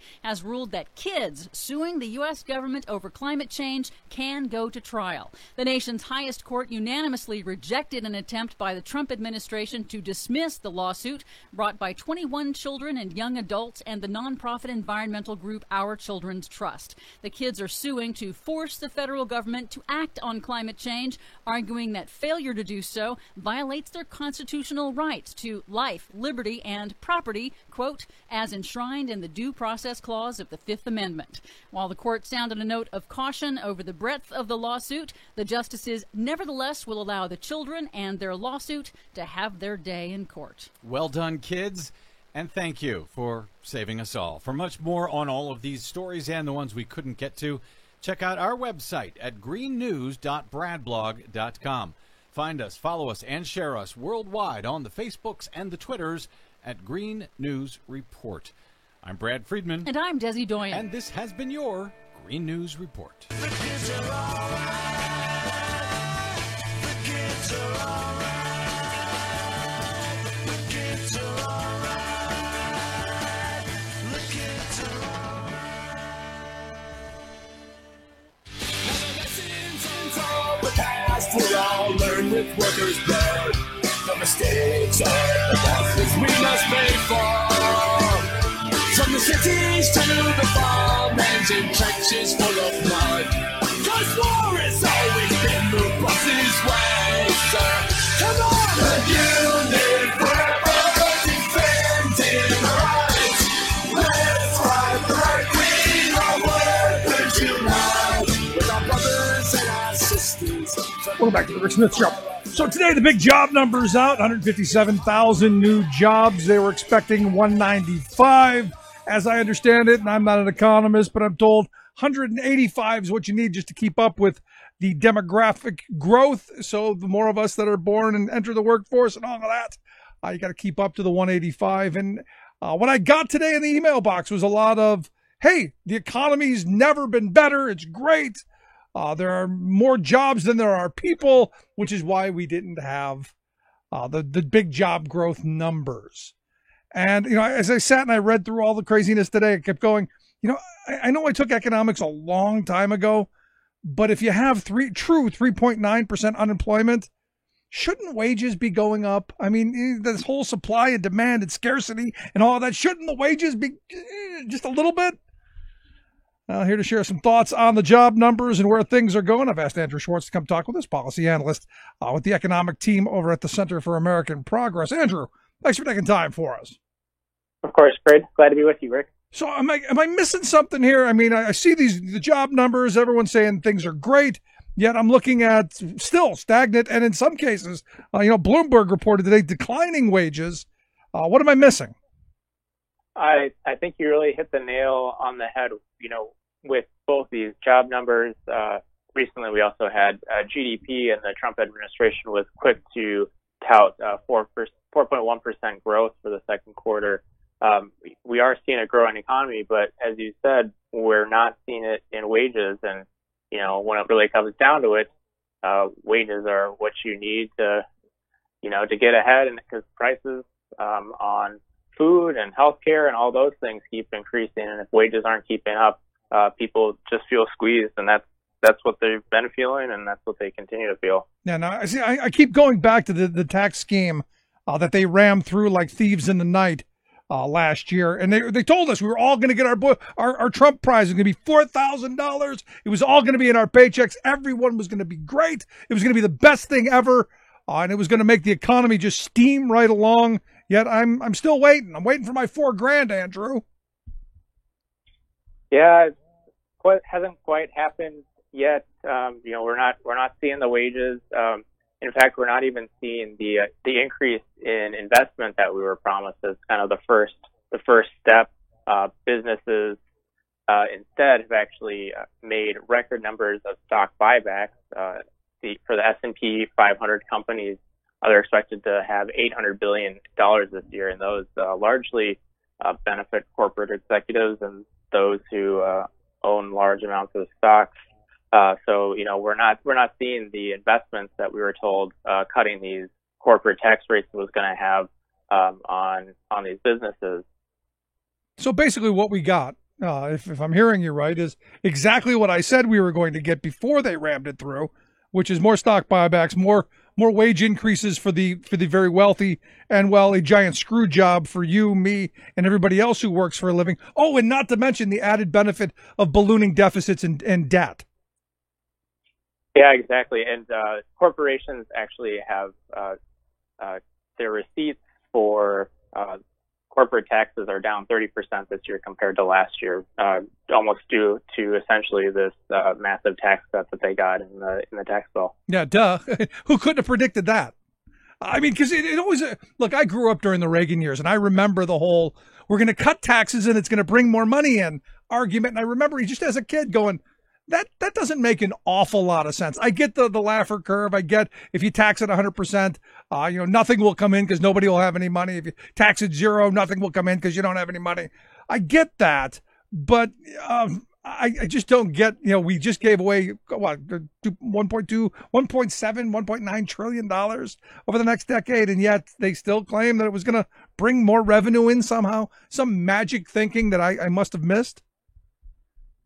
Yeah, I don't know if you missed any thinking, and I think that's a frustrating thing is, there's an argument out there that you can bring down the corporate tax rate and close loopholes, but not only did they not close the loopholes, in many cases, particularly in international tax, they've opened up new ones, making things more challenging. Yeah, which was always the goal. And let me ask you this, because we were told that, and we're told every day. And I like I said, I woke up today, I looked in the email box. It was just full of every right-wing group telling me how hot the economy is, how great it is, how everything's wonderful, and there are more jobs than people, and this is much better than the Obama years.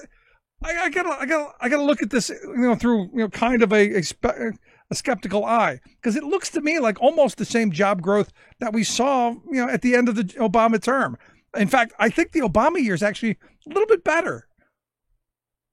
Yeah, that's quite right. We are seeing the job numbers continue to grow, but they definitely aren't growing like they were, and I think that's starting to cause raise some red flags for economists and people who study these numbers closely, seeing what happens next, how can we keep growing, will we keep growing, and what's going to happen to these job numbers. Yeah, but here's the thing, and this is again, the reason I bring this up is, like I said, my email box is full of people telling me how wonderful things are. There's an entire news media outlet telling us how wonderful things are. And yet, the average everyday working people that I talk to, the people who listen to this program every day, keep telling me, this is getting harder. Healthcare is getting more expensive. Bread, milk, sugar, shoes, all that stuff getting more expensive. And my wages aren't getting up. I'm working harder and longer for less and less, and things are getting tough. But yet we're being told, Andrew, how wonderful things are and how great they are. Is it that they're just really good at PR? Is it good that they're really good at propaganda and trying to convince us that while we are struggling, it's still much better? Yeah, I mean, I think it's easy to point to these top headline numbers of, 157,000 new jobs this month or 4.1% GDP growth this quarter. But, as we said, it really comes down to wages. And if your wages aren't growing, these numbers don't really mean a whole lot to you. Yeah. Now, as I also understand, there's potentially another tax giveaway coming up. Now, as I remember the last tax giveaway that they rammed through, and this just blows my mind. They were telling us the economy is great. It's the greatest economy ever. Everything's wonderful. Corporate profits never higher. It was fabulous then. And they added a stimulative tax cut because evidently we needed more investment in what they're telling us was a hot economy. I guess now we need stimulus part 2. Am I getting this right? That's what they're arguing, but in reality, it's more of a backing a dump truck up to the Treasury for the wealthiest Americans. Essentially, what is going on here, and this is not a new idea, but they will want to allow the indexation of capital gains to inflation. So say, for example, back in 1990, you bought $100,000 worth of stock. If it were worth $300,000 today, you would have a gain of $200,000. If it were adjusted for inflation, however, that it would have cost $195,000. So you would be paying pretty much half as much tax on that same amount of gain. So I guess that's the first thing of basically what's happening here. second of all, I think is what's notable about how they're choosing to do this. One, this is something that the George H.W. Bush administration looked at back in 1992, and they decided, this is beyond the power of the executive branch. We can't do this. So I guess maybe unsurprisingly, the Trump administration, Treasury Secretary Steve Mnuchin and White House advisor Larry Kudlow are big fans of this. So they're coming back and looking at this again. And when it's clear that there is no legal authority for the executive branch to do this. Well, given this administration, does that surprise you at all, Andrew? I'm not shocked. Nor should anyone else be shocked. There are no rules that this administration thinks apply to them. So why would this? Why should this apply to them? It's a good question. And I mean, I think, what's really notable here is just how skewed this is to the wealthy. One model estimated that 86% of the benefits of a move like this would go to the top 1%. 63% would go to the top 0.1%. So we're not looking at any benefits to the middle class. At least during the last tax fight, there were some broad gestures of the middle class was going to see some relief, even though it was a few dollars in each paycheck. Is it just mind blowing to you that we put up with this? I mean, I listen to you lay this out, and look, I pay attention to this stuff, so I expect it. With every tax cut comes, we've got to pay homage to the chair. We've got to enrich our wealth class. I get that, but how little benefit actually does trickle down? And I know that we've been hearing about trickle down economics since I've been a kid, and I'm still waiting for the yellow rivers of golden honey to come pouring down on me like manna from heaven. But and the only thing yellow coming down is it's not honey, definitely not manna from heaven. How long do you think? And I know this is an opinion question. How long do you think we put up with this? I mean, I'm just fit to be tied angry, and every person who listens to this should be equally angry and ready to take to the streets. I'm just mind blown how we can continue to give this kind of wealth away, which we're stealing from our children, by the way. Which where are all these Tea Party people that were screaming during the Obama years about debt and deficit and all of this? Where are those idiots at now? Where are my tea twizzlers? That's a good question. I don't have the answers to, and I think what's notable is not only are we making these massive tax cuts for wealthy and corporations, but at the same time, the Trump administration continues to rig the system against workers. Everything from pretty much rejecting the overtime rule. We had the fiduciary rule that would have protected investors to ensure that their financial advisors gave them good investment advice. We also saw rolling back of an Obama era rule that would ensure contractors abided by federal law that would have prevented them from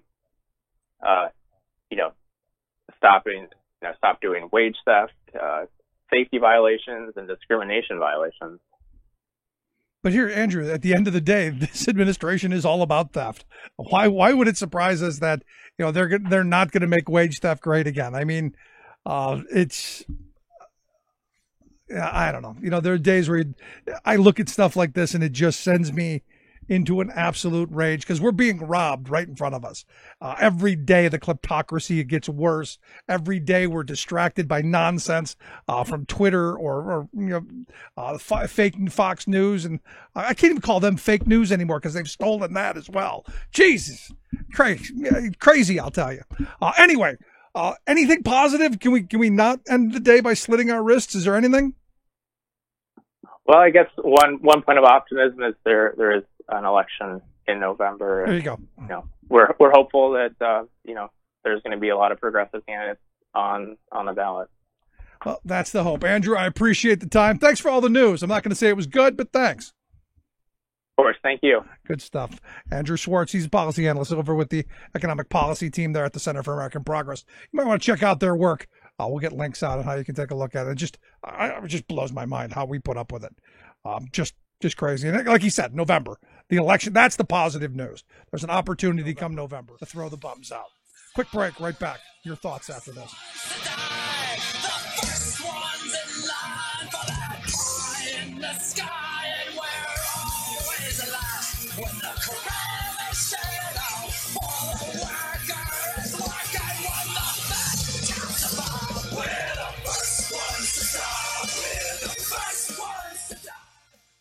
I'm Rick Smith, and this is Labor History in 2. On this day in labor history, the year was 1912. That was the day that became known in California as the Wheatland Riot. The industrial workers of the world, or Wobblies, were trying to organize hop pickers who worked near the city of Wheatland in Northern California. Living conditions for the hop pickers were rough. Durst Ranch was the largest agricultural employer in the state, hiring hundreds of seasonal farm workers each summer. The Durst workers slept in tents. The bathrooms were latrine ditches dug into the ground. The well water they drank was contaminated and foul. The Northern California heat was excruciating, with temperatures soaring above 100 degrees. And while the temperatures were high, the wages were unbearably low. On this fateful day, thousands of workers gathered to hear IWW organizer Richard Ford talk about calling a strike. In response, the local sheriff formed a posse to arrest Ford. During the arrest, one of the posse shot his gun into the air to disperse the crowd. Chaos erupted. Gunfire was exchanged. 4 people lay dead, including the district attorney, a deputy sheriff, a worker, and a young boy. Authorities blamed the IWW for the violence. Ford stood trial for causing the riot, even though he had fired no shots. Another Wobbly organizer, who was not even there that day, was also tried for the events at Wheatland. Both received sentences of life in prison for second-degree murder. Today, an historic marker commemorates the site.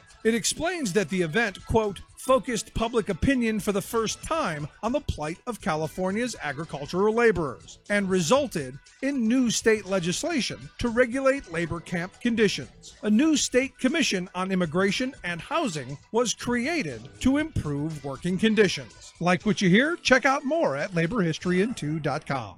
From UN headquarters in New York, I'm Luke Vargas with your World in 2 minutes. Secretary of State Mike Pompeo is in Malaysia this week for meetings with the country's new Prime Minister Mahathir Mohamad. U.S. officials say one item atop the agenda is foreign investment. Before Mohamad won election this year, his predecessor signed off on billions in Chinese infrastructure projects, including a new Chinese-built railway. He campaigned on a pledge to push back against so much Chinese investment in Malaysia. Will Doig is a journalist and author of High Speed Empire, Chinese Expansion and the Future of Southeast Asia. He felt that the previous administration had accepted way too much Chinese influence and Chinese influx. Pompeo has echoed those concerns, warning countries against taking Chinese loans that seem too good to be true and could hand China valuable property if countries can't pay their bills. Mohamad is now reviewing Chinese infrastructure projects in Malaysia, saying he's wary about China sourcing its own labor and leaving behind little for Malaysia other than the infrastructure itself. As China pursues its One Belt, One Road trade and infrastructure initiative across Asia and Africa, those terms typically don't draw much scrutiny. These are projects that are built by Chinese companies, and most of those Chinese companies are backed by the government in Beijing, which allows them to build things very cheaply because they're heavily subsidized at home. Enter the United States, which officials say wants to present an alternative vision of transparent foreign investment. Despite some talk of the U.S. joining other Asian democracies in major infrastructure spending, that's an unlikely proposition. We're in that awkward middle where we don't build really cheap like China does, but we also don't build, for instance, high-speed rail. More plausible is for countries like the U.S. to work with the governments to bolster, say, their civil societies or their independent press, so that those countries can then use those institutions to make sure they're getting a fair deal from China. Luke Vargas, the United Nations. Remembering that united we bargain, divided we beg. Rick Smith. To this battle, take my Union gun. Gonna end this world of slavery for this war is won. You're bound to of those polls that, and again, I beat up on the Tea Party a lot because I think it was all fake to begin with. Again, one of the, you look at these AstroTurf groups, well-funded, riling up the outraged, but nothing's sustained through.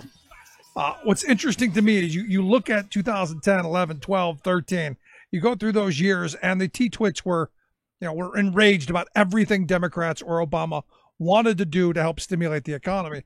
Yet you didn't hear I've literally heard nothing from the Tea Party since Trump has taken office. Nothing. That tax bill that they rammed through like thieves in the night, not a single peep. Nothing.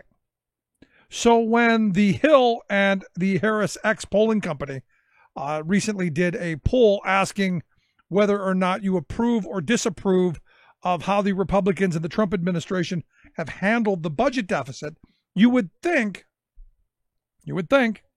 that those who identified as Tea Party people would be outraged by the fact that this year the Trump administration will run $1 trillion plus deficit. This is something they were crazy about in 2010. You would think that they would be completely outraged by the fact that here in the next couple of years, we will reach 100% debt to GDP ratio. You would think that they would be losing their minds. Yet, according to this poll, while the majority of Americans disapprove of how Republicans and the Trump administration are handling things, overall 56% disapprove of their handling, 44% approve. Republicans, just 21%,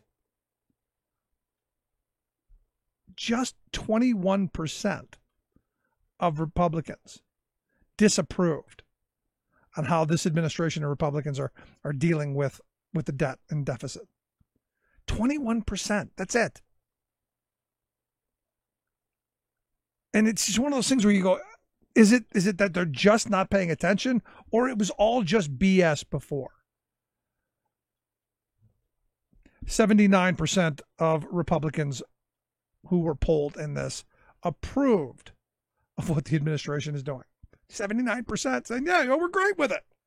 And you know that of those in that 79%, a majority of a large number were the T-Twizzlers. We're the ones who were, when we were in the midst of a possible second Great Depression, we're saying, no, austerity, starve off, starve the beast, a harder down, more pain and suffering. It literally is one of those moments where you go, are we really this inconsistent in our ideological beliefs? Is it really just about team sport? And, I know we love throwing barbs across at each other. Well, when your party does something, you don't call them out. Truth is whenever Obama did something wrong, I called him out.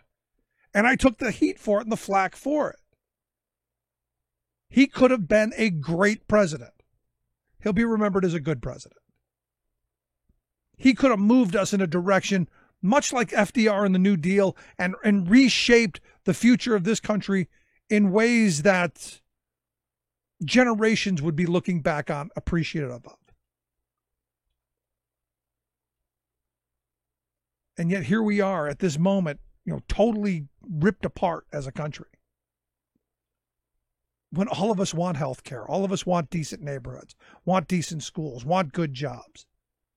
And what are we getting? We're getting propaganda. What are we getting? We're getting nonsense. We're getting distraction and diversion and tweets meant to divide and tear us apart. And let's not forget all of those who are trying to cover their own behinds. Because 2016, there was a lot of shenanigans going on.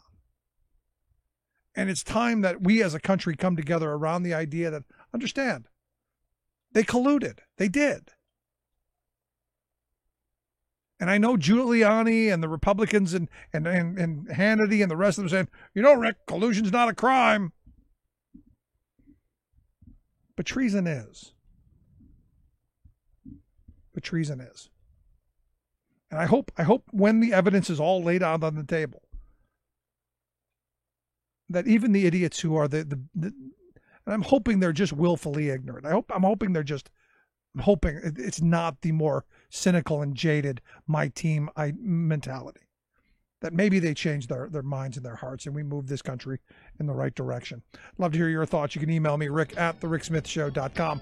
If you missed any of today's program, you can download the podcast there at the website or get the app on your smartphone. Take the program on the go wherever you go. Thanks so much. We'll see you back here on Monday. You've been listening to The Rick Smith Show. Together, we can make America better. Email rick@thericksmithshow.com or interact with us anytime at thericksmithshow.com. Until next time, this has been The Rick Smith Show, where working people come to talk. It's coming like time, blood beneath the lunar sway, imperial, mysterious.